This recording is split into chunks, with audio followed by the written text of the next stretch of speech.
Papa, Ha? avtomobil əmgəl təzə ev alıblar, götürürlər. Mənə nə avtomobildən? Direli onlara vermişdik. Göydüreli. Bəli. Çəkil bir yana batqın onunla da avtomobil. Avtomobil. Afi.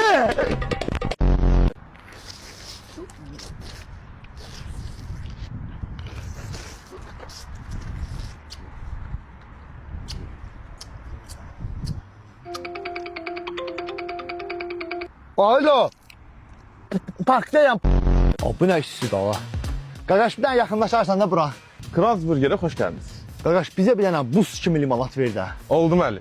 Mənə də bir dənə burger dilən də qardaşımsan, acından ölürüm, ət burger. Ala pulum var mənim. Burger yemək istə cürbə pul qoy da. Elə şey, eyb yox. Heç lazım da deyil. Zəhmət olmasa evdə yeyib gələrdim. Gece yatanda Allah'a dua elədim ki, səhər oyananda düşmənlərimdən azad olub, oyandım ki, dostlarım qalmadı. Ala bu nasıl statusu qoymusan? Ay yekə oğlansan ayıb da biyabır eləm adamı. Qaqaş bir dənə buna ət burgeri verərsən də. Girsin statusu. Sağ ol, qardaşımsan, ne deyim?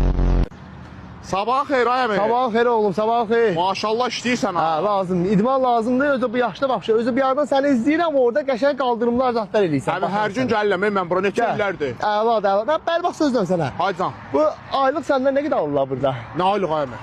Da idman zalı görə də aylıq. Ay əmi bura dövlətin deyə pulsuzdur başladı. Pulsuzdur.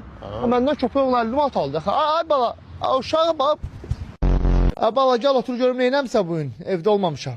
Heç nə papa şükür salmaçılıq olub. Hələ 3-cü mərtəbənin tikmək üçün manat betonu verdim. 40 dənə ağac gəldi, onu həkdim həyətdə. Xunağı qabaqdan sökdüm, aparıb arxada tikdim. Qonşu gəlmişdi, direli istəyirdi, Akif Gül, ona verdim direli. Direli istəyirdi, Akif Gül, ona verdim direli.